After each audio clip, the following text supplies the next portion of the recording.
Hi everyone, my name is Apeksha Chabda and I'll be teaching you science over my YouTube channel. And today our new topic is going to be started, that is acids, bases and salts. तो ये आपका second chapter है class 10th की science की book का acids bases and salts and आज हम इससे शुरुआत करने वाले हैं. Okay, so if you like the video then please share it with your friends and do subscribe to my channel. तो सबसे पहले हम एसिड्स और बेसिस से स्टार्ट करेंगे.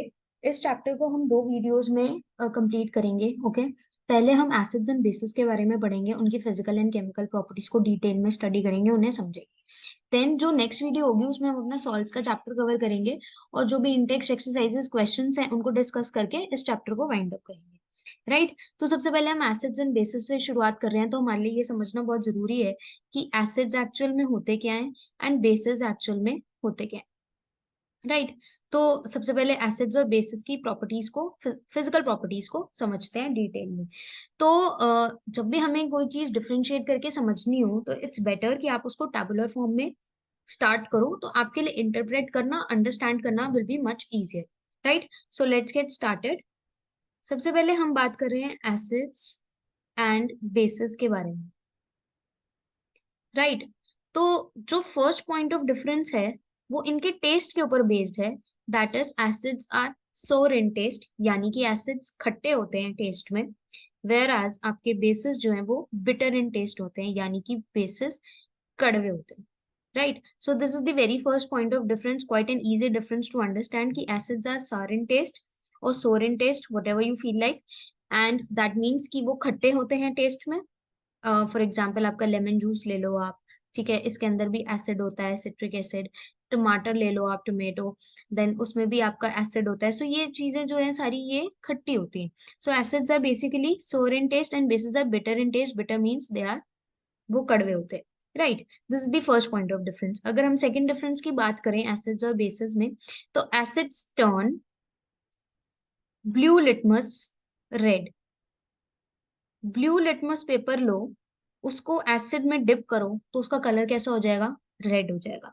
वेयर एज अगर आप कोई बेस लो और उसमें रेड लिटमस पेपर टर्न कर डिप करो तो उसका कलर कैसा हो जाएगा? ब्लू हो जाएगा. So that means basis turn red litmus blue. तो आपके एसिड्स जो हैं ब्लू लिटमस को रेड करते हैं और जो बेसिस हैं आपके वो रेड लिटमस को ब्लू लिटमस पेपर में चेंज करते हैं. अब ये लिटमस क्या होता है, लिटमस पेपर क्या होता है, कहाँ से बना, इसको भी हम देखेंगे जब हम इंडिकेटर्स के बारे में पढ़ेंगे नेक्स्ट. राइट, अगर थर्ड पॉइंट ऑफ डिफरेंस आपको देना है तो आप ये बोल सकते हो कि आप एग्जाम्पल्स के थ्रू बता सकते हो कि जो सोरेन टेस्ट है यानी खट्टे जो होते हैं उसमें कौन से सब्सटेंसेस आ सकते हैं आपके.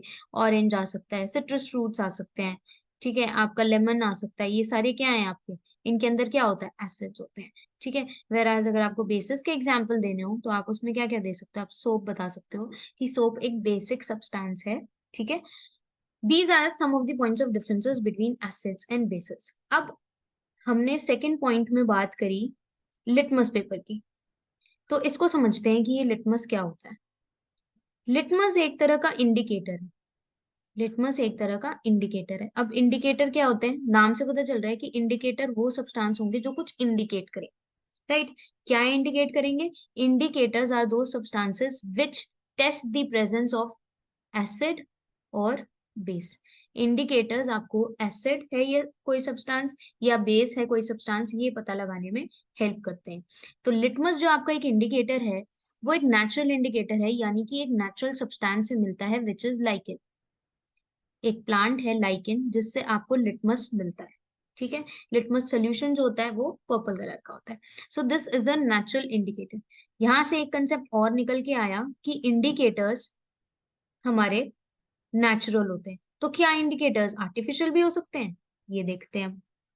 अभी हमने डिस्कस किया कि लिटमस एक नेचुरल इंडिकेटर है. नेचुरल इंडिकेटर मतलब क्या? वो नेचुरली ऑब्टेन होता है. नेचुरली ऑब्टेन होता है मतलब जैसे कि प्लांट से ऑब्टेन होता है. तो क्या कोई इंडिकेटर्स आर्टिफिशियल इंडिकेटर्स भी होते हैं? यस. तो यहाँ से एक और डिफरेंस आया between natural indicators and artificial indicators. Right, अब नेचुरल इंडिकेटर्स हमने देख लिया कि नेचुरल इंडिकेटर्स क्या होते हैं. Natural indicators are those indicators which are obtain from nature और विच आर ऑब्टेन नेचुरली.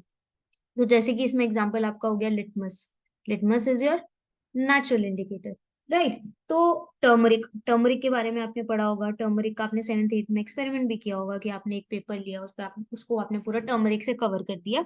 उसको आपने पूरा टर्मरिक से कवर करने के बाद उसमें आपने सोप का सोल्यूशन जो है वो उससे कुछ डिजाइन बनाने की कोशिश की, तो वो रेड कलर में दिखेगा। दैट मीन्स जो टर्मरिक है वो एक नेचुरल इंडिकेटर है जो बेसिस की प्रेजेंस को किससे डिटेक्ट करता है, रेड कलर से शो करता है। एसिड्स में वो सेम रहेगा, येलो ही रहेगा, ठीक है। तो ये आपके कुछ एग्जांपल्स हो गए नेचुरल इंडिकेटर्स के। आपके आर्टिफिशियल इंडिकेटर्स क्या होते हैं? आर्टिफिशियल इंडिकेटर्स मींस वो नेचुरली ऑब्टेन नहीं हो रहे, वो आर्टिफिशियली लैब में सिंथेसाइज हो रहे हैं। दैट मीन्स वो आर्टिफिशियली लैब में बनाए जा रहे हैं। फॉर एग्जाम्पल, इसके अंदर आपके कौन से आ सकते हैं? फिनोफ्थिलीन, फिनोफ्थिलीन ये एक आर्टिफिशियल इंडिकेटर है जो एसिड एंड बेस की प्रेजेंस को डिटेक्ट करने के लिए यूज किया जाता है। दूसरा होता है मिथाइल ऑरेंज, मिथाइल ऑरेंज। ये कुछ एग्जांपल्स हैं आपके आर्टिफिशियल इंडिकेटर्स के जो लैब में सिंथेसाइज किए जाते हैं और एसिड और बेस की प्रेजेंस को डिटेक्ट करने के लिए यूज किए जाते हैं, ठीक है। सो this is all about your acids and basis physical properties, ठीक है, and your indicators which can be natural और आर्टिफिशियल इन नेचर, राइट। अब हम नेक्स्ट मूव करेंगे और हम एसिड्स और बेसिस की कुछ और प्रॉपर्टीज को अंडरस्टैंड करने की कोशिश करेंगे। Okay, so let's move forward. Okay, next moving on to the reactions of acids and bases. जैसे कि मैंने बोला था कि हमने पहले फिजिकल प्रॉपर्टीज जो है वो बहुत ही सिंपल होने वाली हैं आपकी, उनको आप बेसिक से करके हम समझ सकते हैं कि फिजिकली एसिड्स और बेसेस में क्या डिफरेंसेस होते हैं, कैसे डिस्टिंग्विश कर सकते हैं। Next we are moving on to the chemical properties of acids and bases, and ये इस चैप्टर का मोस्ट इंपॉर्टेंट पार्ट है जिसमें से मैक्सिमम क्वेश्चंस आपके बोर्ड एग्जामिनेशंस के लिए, हर तरह के एग्जामिनेशंस के लिए फॉर्म होते हैं। तो next we are moving on to the reactions of acids and bases. इसमें हमें one by one acids and bases की डिफरेंट मेटल्स से, मेटल कार्बोनेट से, मेटल हाइड्रोजन कार्बोनेट से कैसी रिएक्शंस होती हैं ये समझना। Okay, so first of all we are going to start with the reaction of acid और बेस विद मेटल्स। एसिड और बेस की रिएक्शन विद मेटल्स। तो पहले हम एसिड्स की रिएक्शंस को पढ़ेंगे विद मेटल्स। तो पहले हम जनरल रिएक्शन समझेंगे। जब हमें जनरल रिएक्शन समझ में आ गई तो स्पेसिफिक रिएक्शन करना हमारे लिए बहुत इजी हो जाएगा, राइट।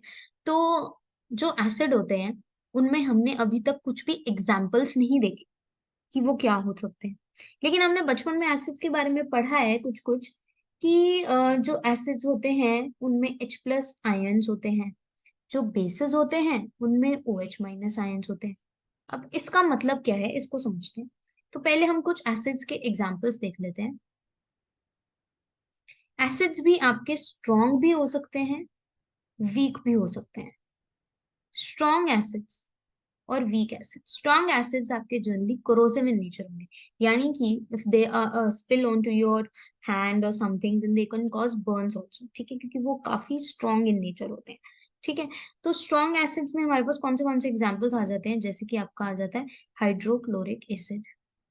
एक एग्जांपल है hydrochloric acid. Hydrochloric acid is nothing but HCl। याद रखना कि आप इसको HCl नहीं लिखोगे, C has to be capital, क्योंकि ये जो Cl है, ये Cl क्या है? क्लोरीन। C कैपिटल होगा, H क्या है? हाइड्रोजन है इसमें।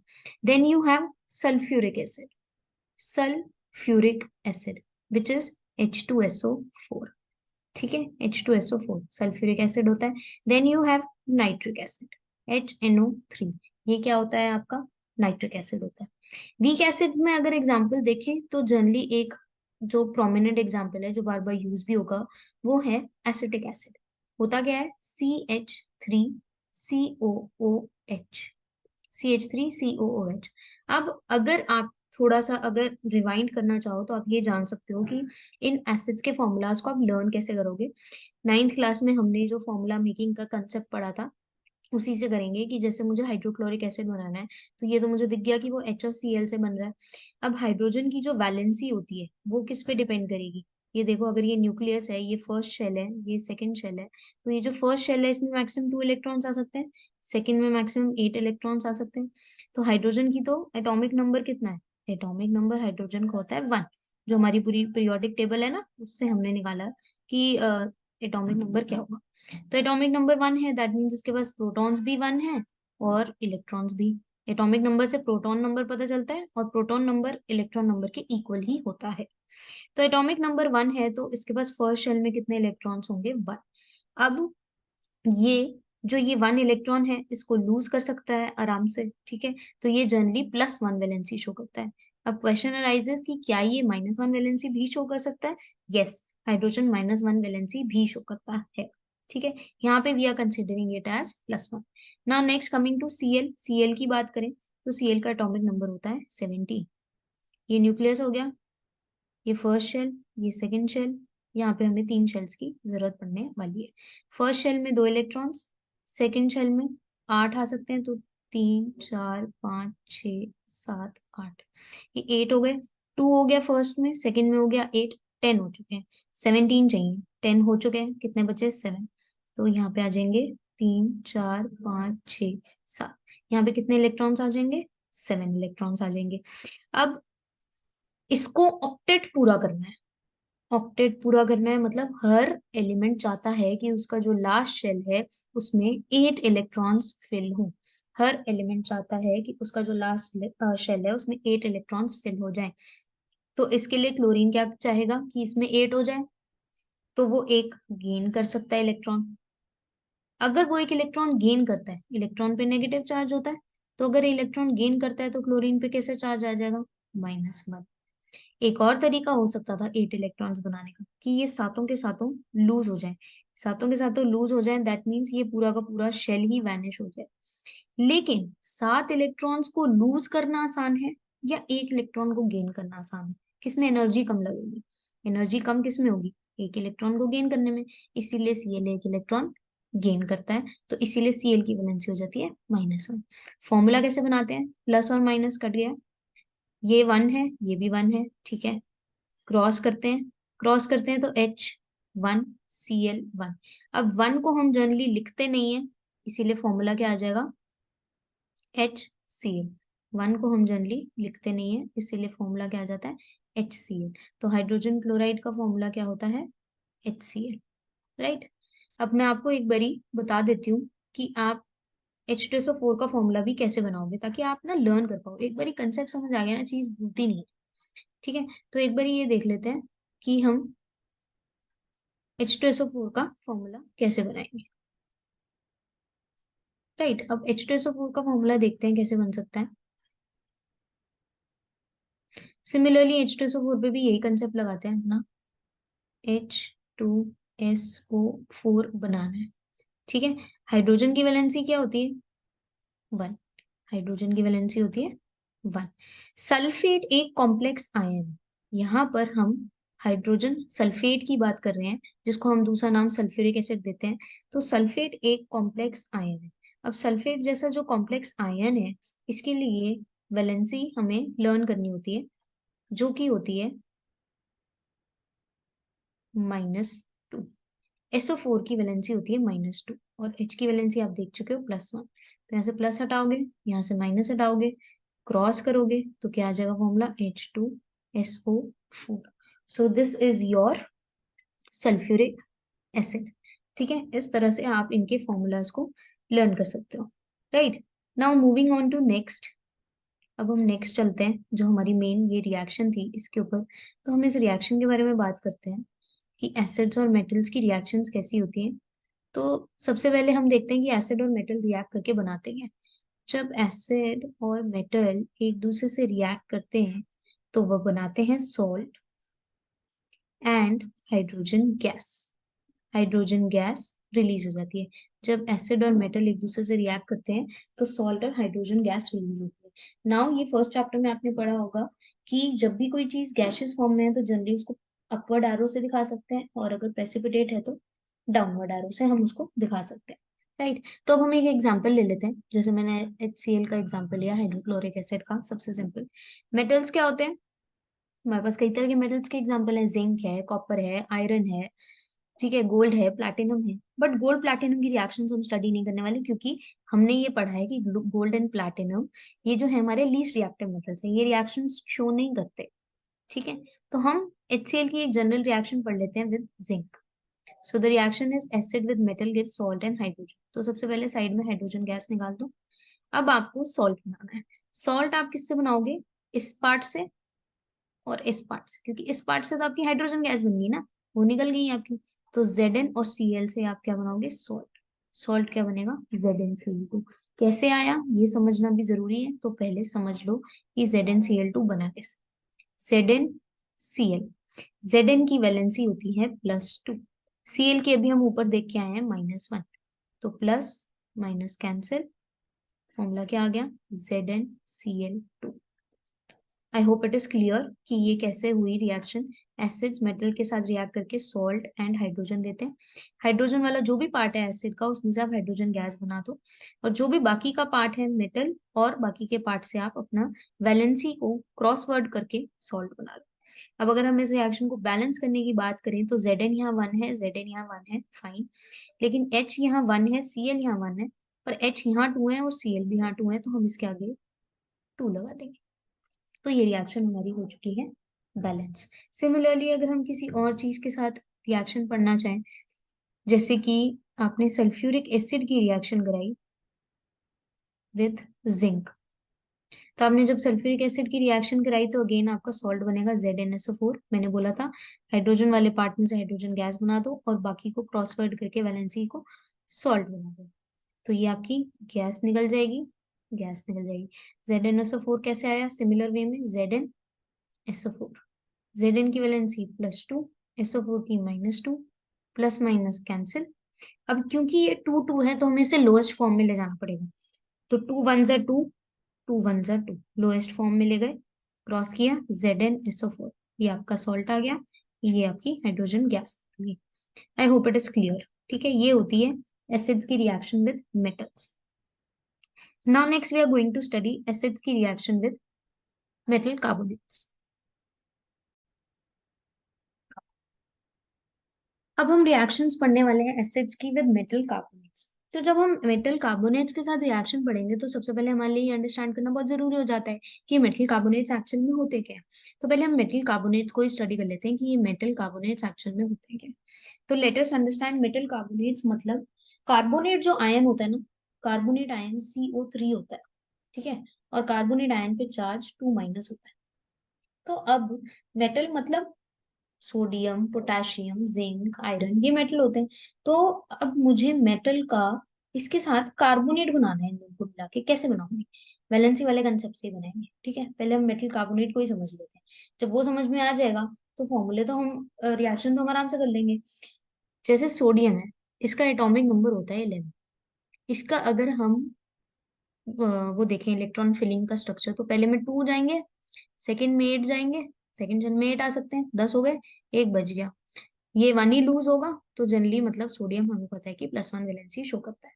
ठीक है, अब जो ये कार्बोनेट है ये कॉम्प्लेक्स आयन है, मैंने बताया था, सल्फेट हो गया, नाइट्रेट हो गया, ये आपके हाइड्रोक्साइड हो गया, ये आपके थोड़े से कॉम्प्लेक्स आयन है, इनकी वैलेंसी आपको लर्न करनी पड़ेगी। कार्बोनेट की वैलेंसी होती है आपकी -2, प्लस और माइनस को आपने कर दिया कट, इधर से मारा आपने क्रॉस, तो आपका जो फॉर्मूला आ गया वो क्या आ गया? Na के नीचे 2 और CO3। तो ये होते हैं आपके मेटल कार्बोनेट्स। ठीक है, आप इसका मेटल कार्बोनेट पढ़ सकते हो, आप कैल्शियम कार्बोनेट भी पढ़ोगे। कैल्शियम कार्बोनेट को फॉर्मूला खुद ट्राई करना। कैल्शियम की वैलेंसी +2 होती है, कार्बोनेट की -2, वैसे दिख ही रहा है, प्लस और माइनस हट गया, 2 1 जा 2, 2 1 जा 2, क्रॉस करा तो CaCO3 फॉर्मूला आ गया। अब ये समझ आ गया कि मेटल कार्बोनेट्स होते क्या है। ठीक है, बेस क्लियर हो गया। अब रिएक्शन को देखते हैं, पहले जनरल रिएक्शन को समझेंगे। Acid react with metal carbonate, मैं इसको MC लिख रही हूँ शॉर्ट में। तो क्या क्या बनता है? सॉल्ट बनता है, सॉल्ट तो बनना ही है, वाटर निकलता है, और सबसे खास बात CO2 निकलती है। अब ये CO2 गैस, गैस है तो ऐसा एरो आएगा, निकलती क्यों? जब भी आप किसी में भी मेटल कार्बोनेट की बात कर रहे हो, किसी की भी किसी के साथ रिएक्शन हो रही है, और वो जो दूसरी चीज है जिससे रिएक्शन हो रही है वो आपका मेटल कार्बोनेट है, ठीक है, वो आपका मेटल कार्बोनेट है। तो जब आपकी किसी एसिड की मेटल कार्बोनेट के साथ रिएक्शन होगी ना, CO2 तो जरूर निकलेगी ही निकलेगी, क्योंकि कार्बोनेट जहां भी प्रेजेंट है वो CO2 एलिमिनेट कर देता है। आप कुछ रिलेशन देख पा रहोगे, कार्बोनेट CO3 होता है, उसमें से हमेशा CO2 निकलता ही निकलता है। तो कार्बोनेट जहां भी है CO2 प्रोडक्ट में जरूर आएगा। ठीक है, इस बात को ध्यान रखना। अब रिएक्शन देखते हैं। सपोज मैंने HCl ले लिया, ठीक है। इसकी रिएक्शन मैं करा रही हूँ किसके साथ? Metal carbonate, sodium carbonate Na2CO3। पहले साइड के प्रोडक्ट्स निकाल दो, वाटर और CO2। अब सॉल्ट बनाओ। सॉल्ट कैसे बनता है? एक पॉजिटिव पार्ट चाहिए, एक नेगेटिव पार्ट चाहिए। H से क्या निकल गया? वाटर में आ गया H। CO3 से क्या निकल गया? एक तो CO2 निकल गया और बचे हुए O से ये बन गया। ठीक है, ये हो गया। अब सॉल्ट देखते हैं, सॉल्ट क्या बनेगा। तो सॉल्ट को समझते हैं। सॉल्ट इससे बनेगा कि ये Na जो है ये पॉजिटिव पार्ट होता है, ये नेगेटिव। अब यहाँ हम देखते हैं कि Na जो है वो वैलेंसी +1 शो करता है, Cl जो है वो वैलेंसी -1 शो करता है। प्लस और माइनस कैंसिल, सॉल्ट क्या बन गया? NaCl।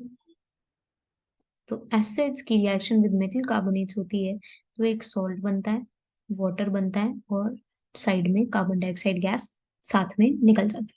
I hope this much is clear. ठीक है, एक एग्जांपल और लेके देख लेते हैं ताकि थोड़ी बेटर अंडरस्टैंडिंग बिल्ड हो जाए कि एसिड्स की रिएक्शन और कौन एग्जांपल से कैसे हम बता सकते हैं। अब मैंने सपोज ले लिया एसिड H2SO4 ले लिया, और इसकी रिएक्शन में अगेन इसी से करा रही हूँ, सोडियम कार्बोनेट। तो पहले तो साइड प्रोडक्ट्स निकालते हैं। साइड प्रोडक्ट्स क्या है? वाटर और CO2 गैस। हो गया। अब सॉल्ट बनाते हैं। सॉल्ट इससे बनेगा और इससे बनेगा। अब हमें सॉल्ट बनाना आता है। Na SO4, Na की वैलेंसी +1, SO4 की -2। प्लस और माइनस हटाओ, क्रॉस करो, क्या आ गया? Na2SO4। ये आपका सॉल्ट हो गया। Salt plus water plus CO2, ये आपकी एसिड्स की रिएक्शन है विद मेटल कार्बोनेट। और मेटल कार्बोनेट में CO2 तो रिलीज होगा ही होगा। ठीक है, ये हमें रिएक्शन समझ में आ गई है। हो एसिड्स की रिएक्शन विद मेटल कार्बोनेट्स।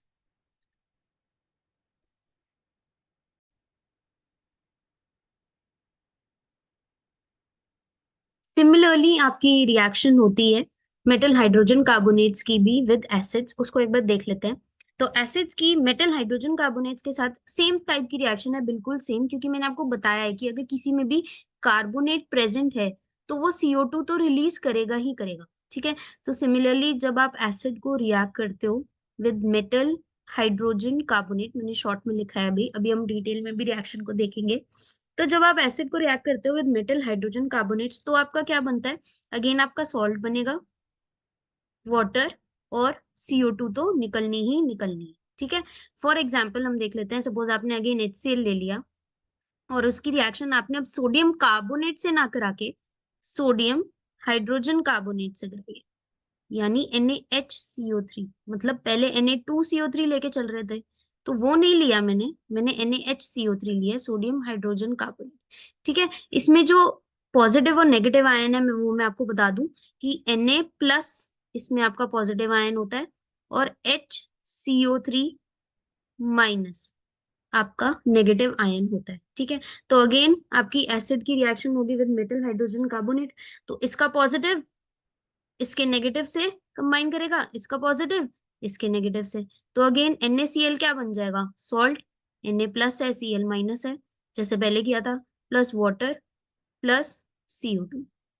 ठीक है, अगेन आपका NaCl सॉल्ट बन गया, वाटर और CO2। ठीक है, वो जो H2CO3 बनता है वो अल्टीमेटली ब्रेक हो जाता है H2O और CO2 में। ठीक है, तो अब आप यहाँ से भी देख सकते हो कि कार्बोनेट प्रेजेंट था, इसीलिए CO2 रिलीज हुई।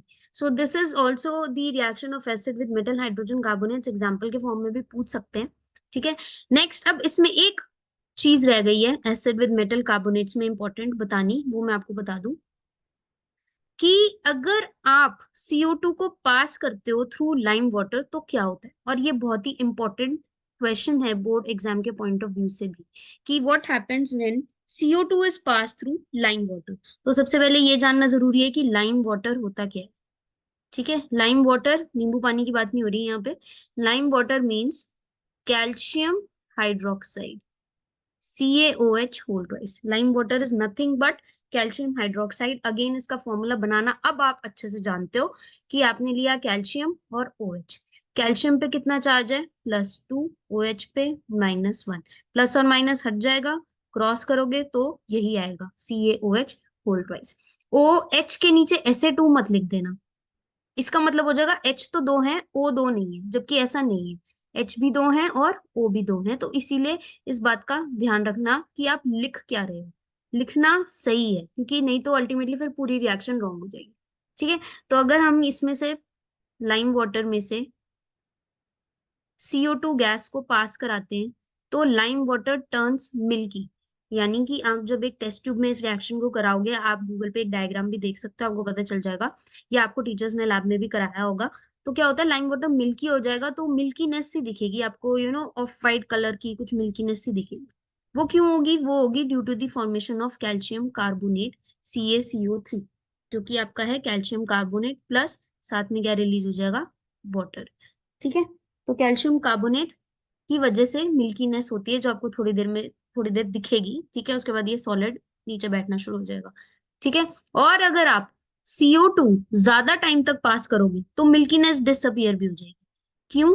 क्योंकि जब आप CaCO3 बनना शुरू हो चुका होगा और अगर आपने CO2 ज्यादा टाइम के लिए पास कर दी, तो क्या होगा कि ये कार्बोनेट हाइड्रोजन कार्बोनेट में चेंज, यानी कैल्शियम का हाइड्रोजन कार्बोनेट बन जाएगा। यही मेटल कार्बोनेट आपका हाइड्रोजन कार्बोनेट में चेंज हो जाएगा, यानी कि कैल्शियम हाइड्रोजन कार्बोनेट बन जाएगा। और ये जो है आपका, ये वाटर में डिसॉल्व फॉर्म में होगा, एक्वस फॉर्म में होगा। ठीक है, तो आप चाहो तो यहाँ पे आप एक्वस लिख भी सकते हो। आई hope this much is clear कि क्या होता है कि लाइम वाटर ये है आपका, this is your lime water. जब इसमें से आप CO2 पास करते हो तो lime water turns milky because of the formation of calcium carbonate. Right, अगर आपने ज्यादा टाइम के लिए CO2 पास कर दी तो मिल्कीनेस डिसअपियर हो जाती है because of the formation of hydrogen carbonate, calcium hydrogen carbonate. आप इसका फॉर्मूला अपने आप बना सकते हो। अब ये +2 होता है कैल्शियम और HCO3 आयन -1 होता है, तो क्रॉस करके आप इसका फॉर्मूला भी अब अपने आप बना सकते हो।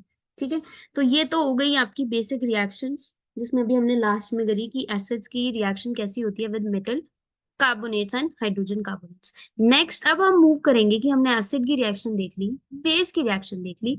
अब हमें ये देखना है कि एसिड और बेस जब एक दूसरे से रिएक्ट करेंगे तो क्या होगा। अभी तक तो मैं एसिड की किसी और सब्सटेंस से, बेस की किसी और सब्सटेंस से रिएक्शन करा रही थी। अब मैं क्या करा रही हूँ कि एसिड और बेस को एक दूसरे से रिएक्ट करा रही हूँ। तो ये आपकी सबसे इंपॉर्टेंट रिएक्शन भी है एग्जाम पॉइंट ऑफ व्यू से, और सबसे सिंपल भी है। दोनों चीजें क्यों? क्योंकि इसमें कुछ भी नहीं है, जब आप एसिड और बेस को मिला देते हो तो एक न्यूट्रलाइजेशन रिएक्शन अक्कर होती है। न्यूट्रलाइजेशन रिएक्शन मतलब दो चीजें oppositely strong, acid acidic character में स्ट्रॉन्ग है, बेस का बेसिक कैरेक्टर है, तो इसीलिए ये न्यूट्रलाइजेशन रिएक्शन कैरी आउट हो जाती है। और न्यूट्रल सब्सटेंस क्या होगा, सॉल्ट, तो न्यूट्रल सब्सटेंस बन जाता है जो कि सॉल्युबल इन वाटर होता है। ठीक है, तो एसिड प्लस बेस आपका देता क्या है, सॉल्ट प्लस वाटर। अब आप इस रिएक्शन को लिखोगे कैसे, या आप एग्जाम में भी इस रिएक्शन को आपको लिखना है रिएक्शन की फॉर्म में, इक्वेशन की फॉर्म में, तो कैसे लिखोगे।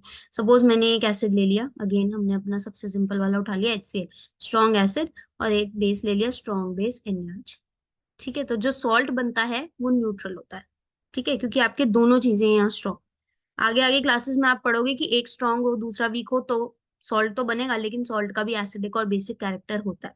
वो अभी नहीं है, अभी आपका सिर्फ इतना है कि एसिड और बेस रिएक्ट करके सॉल्ट और वाटर बनाते हैं। इतना पढ़ लो। अब अगेन आपको पता है ये इसका प्लस पार्ट है, यहाँ पे +1 होता है, ये इसका -1 है, ये इसका भी +1 होता है और इसका भी -1। तो पता है आपको क्या करते हैं जब दो चीजें रिएक्ट कराते हो आप, तो इसका पॉजिटिव इसके नेगेटिव से मिला देते हो और इसका पॉजिटिव इसके नेगेटिव से मिला देते हो। ठीक है, और पॉजिटिव को पहले लिखते हो, नेगेटिव को बाद में। अब आपको पता है Na और Cl मिलके क्या बनाएंगे, NaCl एक सॉल्ट होता है, दैट मीन्स यहाँ पे सॉल्ट ये बन गया। और H और OH मिलके क्या बनाएंगे, H और OH, कितने H हैं टोटल, दो, H2O। So acid plus base gives salt plus water and this is what is known as your neutralization reaction। तो एग्जाम में क्वेश्चन आएगा, explain neutralization reaction with the help of an example. तो आपको क्या लिखना होगा इसमें, पहले आपको बताना होगा न्यूट्रलाइजेशन रिएक्शन होती है एसिड और बेस के बीच में, सॉल्ट वाटर बनता है। फिर ये एक जनरल इक्वेशन भी बता देना, जनरल इक्वेशन बताने के बाद ये एग्जाम्पल की फॉर्म में ये दे देना, या कोई और एग्जाम्पल भी दे सकते हो जैसे मैं बताने वाली हूँ अभी दूसरा। सपोज आपने लिया H2SO4, ये क्या है अपना, ये अपना सल्फ्यूरिक एसिड भाई। ठीक है, अब इसकी मैंने रिएक्शन कराई एक दूसरे स्ट्रॉन्ग बेस के साथ, KOH पोटेशियम हाइड्रोक्साइड। ठीक है, दोनों मैंने बदल दिए। सी हमें यहाँ पे चीजें रटनी नहीं है कि एक यही रिएक्शन करके चलेगा भाई, यही आएगी यही लिखाएंगे, ऐसे नहीं होता। हमें सब तरह की चीजें आनी चाहिए। ठीक है, that is what is called understanding learning. ठीक है, तो अब अगेन आप यहाँ देखोगे कि आपका जो है H वो +1 होता है और SO4 - 2 होता है, तभी ये फॉर्मूला आया होता है ना। K+1 होता है और OH-1 होता है। अब K और SO4 से सॉल्ट बनाना है। K+1 है, SO4 - 2 है, साइड में जरा करके देख लेते हैं। KSO4, K+1 है, SO4 - 2 है, क्रॉस K2SO4, यानी कि सॉल्ट बन गया। सी अंडरस्टैंडिंग बिल्ड हुई हुई है, तभी कंसेप्ट को कर पा रहे हो, वो कैपिटल है। ठीक है, K2SO4 प्लस, साइड में तो पानी ही निकलना है, ये तो हम पढ़ ही चुके हैं। So this is again neutralization reaction between strong acid strong base to give salt and water. I hope this much is clear to you. ठीक है, आगे चलें, नेक्स्ट कंसेप्ट पे चलते हैं अपने। आई होप इतना समझ में आ गया होगा। अब हमें एक चीज वैसे छोटी क्लासेस में आप पढ़ चुके होगे, लेकिन दोबारा आएगी कि मेटल ऑक्साइड्स और नॉन मेटल ऑक्साइड्स की रिएक्शंस कैसे होती हैं एसिड्स और बेसिस के साथ। तो पहले तो यही समझ लेते हैं कि मेटल ऑक्साइड क्या होते हैं और नॉन मेटल ऑक्साइड्स क्या होते हैं। क्या होगा, मेटल ऑक्साइड मतलब मेटल का ऑक्साइड, नॉन मेटल ऑक्साइड मतलब नॉन मेटल का ऑक्साइड। तो होते क्या है ये, एग्जाम्पल क्या है, वो देखने पड़ेंगे। तो मेटल ऑक्साइड मतलब मेटल की रिएक्शन विद ऑक्सीजन करके जो बन रहा है वो क्या होगा, metal oxide. Non metallic oxide, non metal की रिएक्शन ऑक्सीजन के साथ करके जो बन रहा है वो मेटालिक ऑक्साइड होगा। तो जैसे कि आपने मैग्नीशियम ले लिया, मैग्नीशियम क्या है, एक मेटल है, इसकी रिएक्शन कराई ऑक्सीजन से, मैग्नीशियम रिबन बर्न करने की एक्टिविटी होती थी, वो यही है। व्हाइट कलर का सब्सटेंस बनता था, वो क्या बनता था, MgO। तो मेटल की रिएक्शन विद ऑक्सीजन करी, जो बना वो क्या है, मेटल ऑक्साइड। तो MgO क्या है, एक मेटल ऑक्साइड। सिमिलरली जिंक की रिएक्शन करी विद ऑक्सीजन, क्या बना, जिंक ऑक्साइड। जिंक ऑक्साइड भी क्या है, एक मेटल ऑक्साइड। तो ये किस में आ गए, मेटल ऑक्साइड्स की कैटेगरी में आ गए ये आपके एग्जांपल्स। दूसरी बात आपको याद रखनी है कि मेटल ऑक्साइड्स का नेचर क्या है, क्योंकि ये मेटल से आए हैं, मेटल्स की टेंडेंसी लूज करने की होती है। ठीक है, तो ये जो है ये इन नेचर बेसिक होते हैं। Metal oxides are basic in nature. इतनी बात समझ आएगी होगी आई होप। ठीक है, नेक्स्ट मूव करते हैं नॉन मेटालिक ऑक्साइड्स पे। Non metallic oxide non metal से बनेंगे। नॉन मेटल कैसे कैसे हो गए, एग्जांपल जैसे कार्बन, कार्बन नॉन मेटल है ना, इसकी रिएक्शन कराई ऑक्सीजन से, क्या बनी, कार्बन डाइऑक्साइड गैस। ये कैसी ऑक्साइड होगी, non metallic oxide, non metallic oxide हो गई। ठीक है, सल्फर की रिएक्शन कराई ऑक्सीजन के साथ, क्या बन गया, सल्फर डाइऑक्साइड। ये कैसा ऑक्साइड है, अगेन नॉन मेटालिक ऑक्साइड। तो ये किसके एग्जांपल्स हैं, non metallic oxides. Metallic oxides basic हैं, नॉन मेटालिक उनके ऑपोजिट ही होंगे, तो ये कैसे होंगे, एसिडिक इन नेचर। ठीक है, इतना समझ आ गया है कि मेटालिक ऑक्साइड्स और नॉन मेटालिक ऑक्साइड्स क्या होते हैं। अब हमें क्या पढ़ना है, इनकी रिएक्शंस को पढ़ना है विद एसिड्स और बेस, क्योंकि हमारा चैप्टर तो क्या है, एसिड और बेस। मेटालिक ऑक्साइड बेसिक, ठीक है, यहाँ देखो मेटालिक ऑक्साइड बेसिक, तो किससे रिएक्ट करेंगे, बेसिक सब्सटेंस न्यूट्रलाइजेशन में किससे रिएक्ट कर रहा था, एसिड से।